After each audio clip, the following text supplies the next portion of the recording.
સુરત પોલીસને વર્ષ 2024માં ઉત્તરાયણ પોલીસ સ્ટેશનમાં નોંધાયેલા બનાવટી માર્કશીટ અને સર્ટિફિકેટના કૌભાંડમાં મોટી સફળતા મળી છે.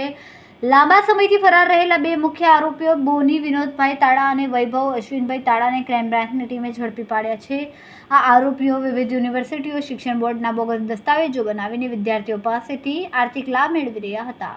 આ ગુનામાં નાસ્તા પડતા આરોપીઓ બોની તાડા અને વૈભવ તાડાને વરાછા રોડ પર પોતા માર્કેટ પાસેથી ધરપકડ કરવામાં આવી. બંને આરોપીઓને કોર્ટમાં રજૂ કરીને 22 સપ્ટેમ્બર 2025ના સુધીના પોલીસ કસ્ટડી રિમાન્ડ મેળવવામાં આવ્યા છે. પોલીસ તપાસમાં સામે આવ્યું કે મુખ્ય આરોપી બોની તાડા સરથાણાના વેસ્ટર્ન પ્લાઝામાં આરબ એજ્યુકેશનના નામથી વિઝા સર્વિસનો વ્યવસાય ચલાવતો હતો. તે તેના સહ આરોપી વૈભવ તાડા સાથે મળીને ડુપ્લિકેટ માર્કશીટ બનાવવાનો રેકેટ ચલાવતો હતો અને આ માર્કશીટ સાક્ષી ફેનેલ વિરડિયા મારફતે વેચતો હતો. આ ગુનામાં કુલ 6 આરોપીઓ સામે ગુનો દાખલ કરવામાં આવ્યો છે. આ કેસમાં પોલીસને મોટી સફળતા મળી છે. ગત તારીખ 28/3/2024ના રોજ ઉત્તરાયણ પોલીસ સ્ટેશનમાં એક અલગ અલગ યુનિવર્સિટીની નકલી માર્કશીટ બનાવવાનો ગુનો દાખલ કરવામાં આવેલ, જેની તપાસ મહેરબાન સીપી સાહેબના હુકમથી તારીખ 4/5/24ના રોજ આ તપાસ ક્રાઇમ બ્રાન્ચને સુપરત કરવામાં આવેલી. ક્રાઇમ બ્રાન્ચને સુપરત કરવામાં આવ્યા બાદ બે આરોપી જે વોન્ટેડ હતા છેલ્લા 1.5 વર્ષથી, એ બોની વિનોદભાઈ તાળા અને વૈભવ અશ્વિનભાઈ તાળા, બે આરોપીઓ મૂળ જામકંડોળાના રહેવાસી છે, અહીંયા સરથાણામાં રહે છે. એ બંનેને અટક કરવામાં આવેલા છે અને નામદાર કોર્ટમાં રજૂ કરી સોમવાર સુધીના 15 સુધીના રિમાન્ડ મળેલ છે.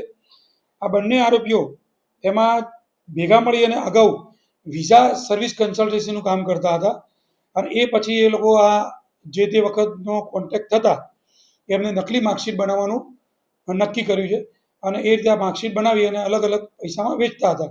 જે મૂળ આરોપી છે એને પકડવાનું બાકી છે. એની તપાસ દિલ્હી, મુંબઈ તપાસ ચાલી રહી છે.